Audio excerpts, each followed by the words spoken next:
नमस्कार मित्रों, home remedies series के अंतर्गत आज हम एक नई हर्ब को लेकर आए हैं और एक ऐसी व्याधि या एक ऐसी फीलिंग जो प्राय बहुत सारे लोगों को होती है जब भी हम लंबी किसी बीमारी से जूझते हैं। आज हम चर्चा करेंगे अश्वगंधा का एक ऐसा प्रयोग जिसको अंग्रेजी में मैलिस कहते हैं या अस्वस्थता का एहसास हमें होता है। तो आज जानेंगे कि आखिर मैलिस क्या है, किस कारण से ये हो सकती है।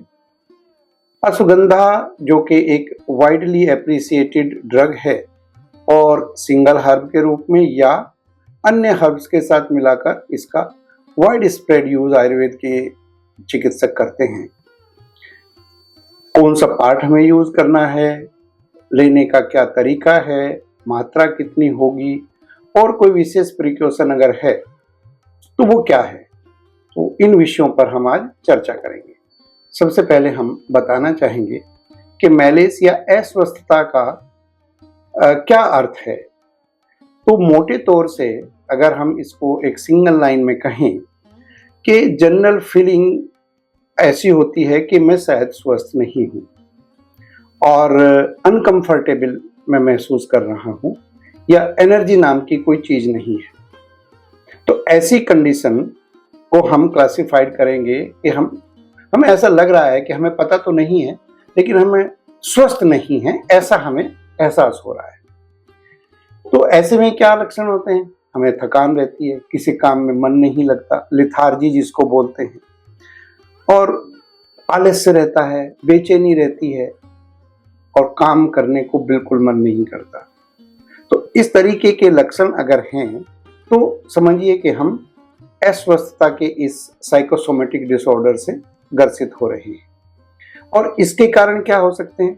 हमें कोई इन्फेक्शियस डिजीज हो सकती है जो बैक्टीरियल हो या वायरल हो, या लंबे समय तक हिडन कुछ इस तरीके की बीमारियां हैं जिसको हम डायग्नोस नहीं कर पा रहे हैं या जिसका हम प्रॉपरली ट्रीटमेंट नहीं ले रहे हैं।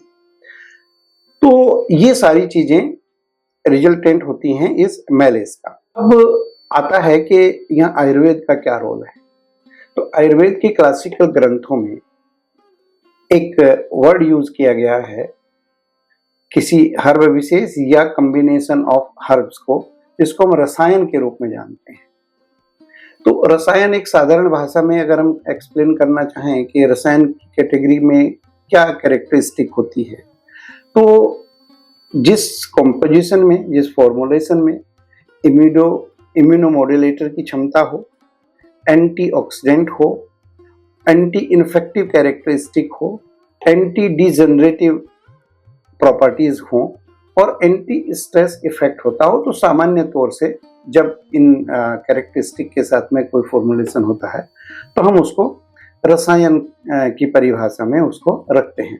तो अश्वगंधा भी एक इसी तरीके का विशिष्ट पौधा है जिसकी फार्माकोडायनेमिक्स जो है वो अलग अलग व्याधियों के लिए अलग अलग रूप से टेस्ट की गई है और ऑथेंटिकली हाई इम्पैक्ट जर्नल्स में वो पब्लिश भी की गई है।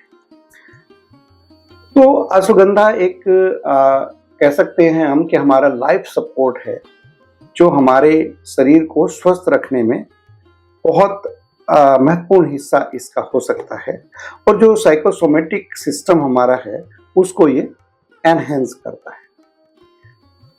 अब आते हैं ये फॉर्मुलेशन क्या है। तो जैसा कि मैंने पहले बताया कि ये एक ऐसा पौधा है जो भारतीय चिकित्सा शास्त्र में बड़े विस्तार से जिसका वर्णन किया गया है और इसको मनोवैज्ञानिक बीमारियों के लिए या साइकोसोमेटिक डिसऑर्डर के लिए भारतीय चिकित्सा शास्त्र के विशेषज्ञ जो है लंबे समय तक इसका प्रयोग कर रहे हैं। अश्वगंधा के पौधे की जड़ का पाउडर के रूप में हम लोग प्रयोग करते हैं और अश्वगंधा को एडजुवेंट थेरेपी के रूप में बहुत जगह इस्तेमाल किया गया है। उसमें चाहे वो साइकोसोमेटिक डिसऑर्डर्स हों, इन्फेक्शियस हों या ड्रग इंड्यूस्ड एलिमेंट्स हों या न्यूट्रिशियस डेफिशिएंसी हो, उन सब में इसको एज एडजुवेंट थेरेपी भी इस्तेमाल करते हैं। यानी डिजीज का डायग्नोसिस होने के बाद में अगर किसी भी पद्धति से उसका ट्रीटमेंट हम किसी भी माध्यम से कर रहे हैं तो अश्वगंधा को एक एडोन या एडजुवेंट थेरेपी के रूप में यूज करने से आशातीत लाभ मिलता है, ऐसा हमारे शास्त्रों में भी लिखा है और इस तरीके की जो रिसर्च पेपर्स पब्लिश हुए हैं उनमें भी ये एस्टेब्लिश हुआ है। अब इसको बनाते कैसे हैं? तो अच्छी क्वालिटी का अश्वगंधा का सूखा रूट लेते हैं, सूखी जड़ लेते हैं और उसको ग्राइंडर में या मिक्सी में पाउडर के रूप में बना लेते हैं। उसमें से उसके जो रेसे या मोटे कण हैं उनको हाथ से अलग कर सकते हैं या 80 नंबर का मैस जो है उससे हम उसको छान के एयर टाइट कंटेनर या एयर टाइट कोई भी पॉलीथीन में हम उसको पाउडर को रख सकते हैं। जितने भी पाउडर हैं उनका प्रयोग हमें जितनी जल्दी हम बनाते हैं उतना जल्दी कर लें, ऐसा आयुर्वेद रिकमेंड करता है। और 1 वर्ष से ज़्यादा किसी पाउडर को हमें प्रयोग नहीं करना है। तो मोटे तौर से अगर हम कह सकते हैं कि उसकी सेल्फ लाइफ जो है वो 1 वर्ष मानी गई है। जब हम इसका पाउडर बनाते हैं तो ये एक क्रीम कलर का या ऑफ वाइट और लगभग टेस्टलेस पाउडर हमें प्राप्त होता है। इसका लेने का क्या तरीका है? 3 से 6 ग्राम की जो मात्रा है वो इस पाउडर की मानी जाती है, जो हमें दिन में 2 बार खाना खाने से पहले लेना होता है। इसको लेने के 2-3 तरीके हैं। एक तरीका ये है कि हम इस पाउडर को सीधे ऐसे लें और गर्म पानी के साथ में उसको हम ग्रहण करें। दूसरा ये है कि इसको शहद के साथ में मिला कर ले सकते हैं। शहद मिलाने का एक तरीका है कि जितनी मात्रा में हम पाउडर को लेते हैं उसी के समान भाग में हम शहद में उसको अच्छे से मिला लेते हैं और फिर उसके बाद में गर्म दूध के साथ में उसको सिप करते हैं। एक तो ये तरीका है। एक तरीका इसका और भी है कि हम इसको जितनी मात्रा में हम चूर्ण लेते हैं उसका 4 गुना दूध हम उसमें मिलाते हैं और उसका 8 गुना पानी। तो एक एग्जांपल के तौर पे अगर हमने 3 ग्राम पाउडर लिया तो 12 ml के आसपास, 12 ग्राम के आसपास जो है वो दूध लेंगे और 24 ml जो है वो पानी लेंगे। फिर हम उसको गर्म करेंगे, उबालेंगे। तो जब वो 1/4 यानी कि जितनी मात्रा दूध की है उतना रह जाए, तो इस उदाहरण के केस में हमने 12 ग्राम दूध लिया या 12 ml हमने दूध लिया, तो जितना वो बच जाए उस टाइम तक हम उसको उबालते हैं। उबालने के बाद में उसको हम स्वांग शीत या जिसको कहते हैं कि उतना ठंडा हो जाए जितना हम ले सकें। तो उसको जो है ये एक मेडिकेटेड मिल्क हो गया हमारा, इसमें हम चीनी मिलाकर उसको ले सकते हैं। ये भी हमें 2 बार लेना है। यहाँ विशेष बात ध्यान रखने की ये है कि इस विधि से अगर हम अश्वगंधा ले रहे हैं तो ये मेडिकेटेड दूध जो हम बना रहे हैं ये हर बार फ्रेश बनाना होगा। ऐसा नहीं है कि एक दिन के लिए दोनों खुराक हम एक साथ बना कर रख लें। तो इस तरीके से हम इसको बड़े आराम के साथ में ले सकते हैं। अश्वगंधा चूर्ण के सेवन के साथ में हमें क्या कोई सेफ्टी मेजर या कोई इस तरीके की सावधानी भी बरतनी है क्या? तो उसमें 2 चीज़ें बहुत स्पष्ट हैं। पहली बात तो ये है कि हमें अपने आप को ये अच्छे से इवेलुएट कराना होगा कि हमें कोई लंबी बीमारी तो नहीं है, उसका कारण हमें पता होना चाहिए। दूसरे, अगर 1 सप्ताह से ज़्यादा की कोई डिजीज है तो चिकित्सीय सलाह अवश्य लेनी चाहिए। और इस प्रयोग के साथ में अल्कोहल और किसी भी प्रकार की साइकोट्रोपिक ड्रग उसका प्रयोग इसके साथ में नहीं करना है।